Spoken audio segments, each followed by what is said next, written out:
welcome to this video in which I'm gonna be interviewing the long-time professional driver, James Auld. So I'm very excited to have had this interview with him because he's very well known in the karting field across the UK because of his commentating skills in the National British Rental Car Championship, a championship that gathers the most competitive go-kart racers across Europe. But not only is James a great commentator, he's also been a professional driver for the last 30 years and more. So I was very curious to know more about his steps in his racing career. And James was so keen to have this interview that he even decided to interrupt his ride in one of his motorbikes to answer my questions. Can you believe this? Let's keep an eye and watch.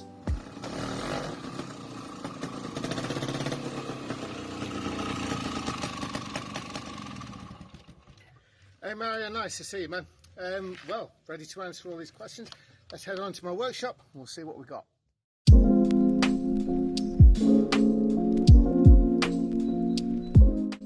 Well, basically, just sort of moving on from one thing to another, the situation has changed.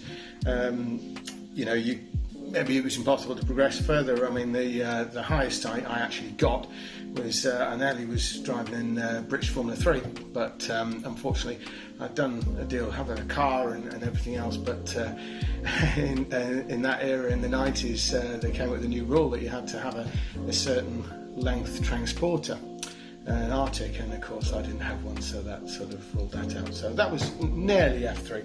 But yes, Formula V, Formula Ford, Formula Renault, I even tried Formula First years ago, and that was the single seaters. Then of course I was running out of momentum with that, and it was clear I wasn't going to get to the top by that point. I'd won in Formula V with the Antrim Trophy, won a lot of the B grade driver races that year, in first a lot of events, and but I couldn't actually keep the winning going following years in different formulas, so unfortunately I had to switch to saloon car racing. Started off racing purely locally in South Wales in the Welsh Sports Saloon Car Championship, and then was nationally in Stock Hatch, and then 2 years racing Touring Cup in Belgium, it's Auld Touring Cup. From that I ended up racing stock cars and then endurance racing. I built a couple of Porsches for the road, and I was racing Nurburgring 24 hour in a Caterham. 4 results there, twice third, second a win, and with the Porsches I won the 100km championship in the 2 litre class. Had some individual wins at in the V2V series in class, the 2 litre sports cars again, or GT series, and had some wins there like Magny-Cours 4 hours, places like this. Yeah. After that I was racing in the States. Literally I'd gone over there on a ride and drive, and I was luckily able to blag my way into a ride in Legends with the father and son team, the final 8 races of the year, and then I had got my own car and was with another team. Nearly won the championship the following year, came second, some wins, and then was racing the pickup truck shaped car on the ovals for the next 3 years, and then of course the recession came along. Back to the UK, stock car racing here, and then some autograss racing for years again, won a title, a championship, and then went to the more back to the stock car circuits again, and then since 2015 I've been racing dragsters, and it's been going pretty good. This one above me, Little Foss, is from 1972. That's the car, it's me in the car there. Best results have been second overall at Hot Rod Drags, which is the season ender for the championship I'm in. Always in the top 10 of the championship, and that's against like 40 cars, so it works pretty good. All the retro stuff now, so yeah. Also riding motorcycle trials as well, so it's the intro just then.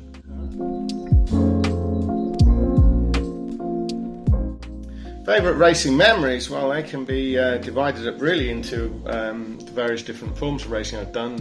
Karting, I was racing back in the 80s, many years ago. There was no rental karting at the time. It was all, you were own a kart, and the equivalent today would be, I don't know, maybe Formula 2 KM or whatever this X30 is, the latest one, isn't it? That sort of thing. And what do I remember from there? Well, I remember my 4th ever race.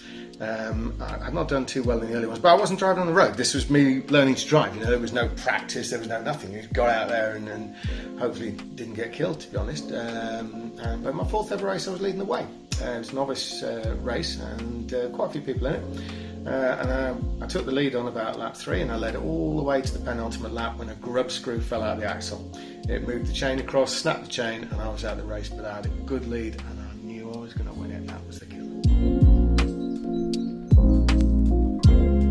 Favourite ever race for single seaters? Obviously, I had been racing. I'd been racing cars for many years by that point, and I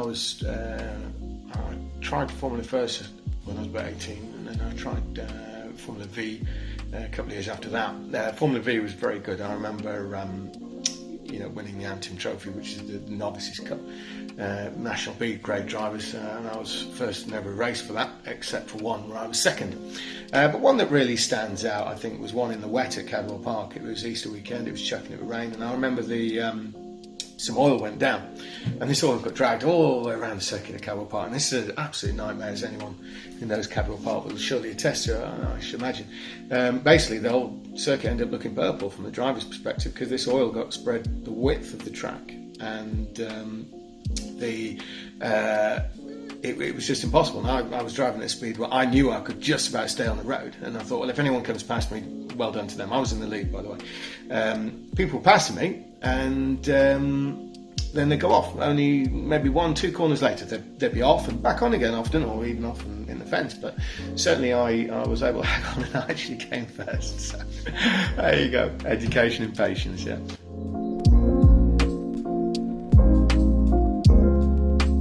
Moving on from single-seater type cars, when I sort of reinvented myself into saloon types when I was 26, that was when I first started racing saloons. I was racing a number of Formula, and I ended up racing Touring Cup in Belgium, and I remember one race was my first race at Auld, and Auld is a lovely circuit, love it.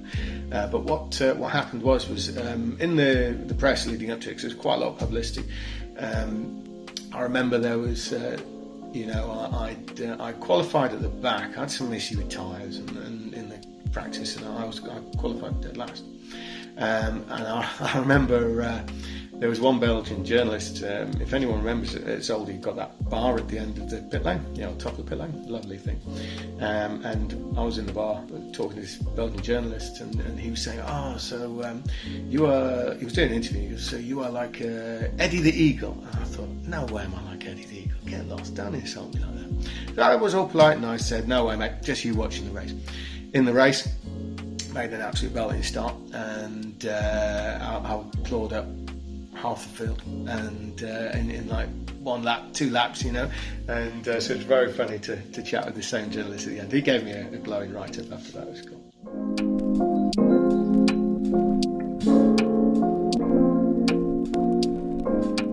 Moving on to long distance racing, after racing the saloons, I wanted something a little bit different, and I ended up racing at Nurburgring 24 Hour. I'd landed a drive in one of the support races for the Indy 500, and unfortunately my ride got bought out from under me with a month to go, so I was a bit disappointed with that, and I was determined that weekend I was going to race at a very big event. Anyway, I landed a ride with some guys racing the catering. There's 4 of us driving, and went there. I'd never done any of those tourist laps or anything like this, and so there was a computer game out called Grand Prix Legends, and it's nothing like what would be available today, but I did a couple of laps every night just to sort of figure out roughly where the track went, and when I got there, my goodness, it was quite something.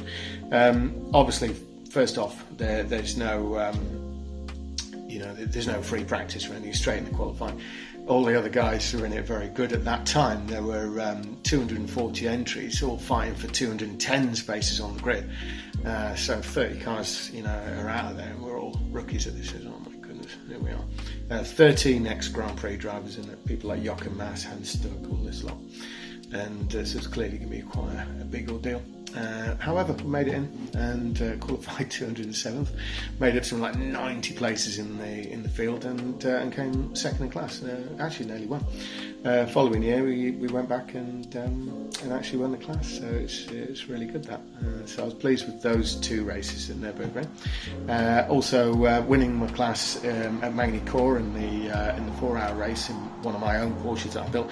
That was another particular race, and of course the one where I clinched the championship in England in the 100km series in that Porsche too. So they were pretty memorable. Well, I was racing 2 years Legends and then 3 years in the pickup shape car. Oh gosh, there's so many memorable races. I think possibly one that stands out though was winning a Legends race at Atlanta Motor Speedway on the 4th of July. Now, obviously that's US Independence Day from us here in the UK, and I remember I managed to go and win. The thing was, I had a big Union Jack on the back of the car. Every car was running with a sort of flappy American flag tied on the B-pillar, and there was only one car in the race that lost its American flag, and that was mine. It wasn't deliberate, it just fell off during the race. And so there we are celebrating the 4th of July, and quite a lot of fans at the time of the stage, so a lot of people spectating. Of course, I came through and won with a big Union Jack on the back. So there we have it, quite a turn up, yeah.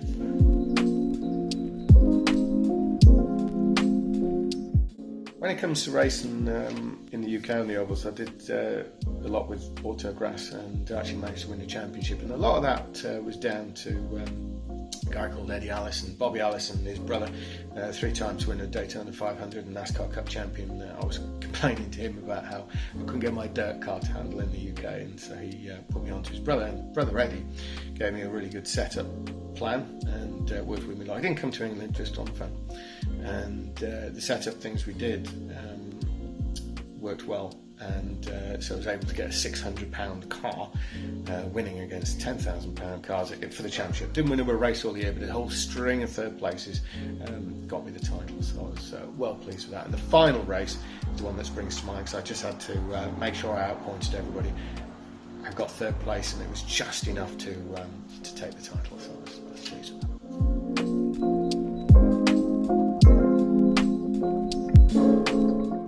Yeah, and after autograss, I sold that car, and then the other car replaced one. We got destroyed in a big roll, massive accident at Spalding. I got turfed into the wall. Some more stock car racing followed, but then I got the chance to buy a dragster, and I did that, and so I took up the dragster racing. And the key thing of all of that was that the car came along. It was a good opportunity, and it's a 1972 dragster, and ended up going really well with it, and it's still going strong, and we're doing good, and hoping to try and take a tilt for the title. I've been 6th and 5th in the championship before, so hopefully do that. One race that springs to mind was Hot Rod Drags last year, and obviously with dragsters you're running through a series of runs, and in our formula everyone's in each run, and you've got to get really close to the marked time. And I remember it was like, oh my goodness, hitting the mark bang on, and it was like, please let this be good, please let this be good. And in the end it was 2nd, so I was dead sure.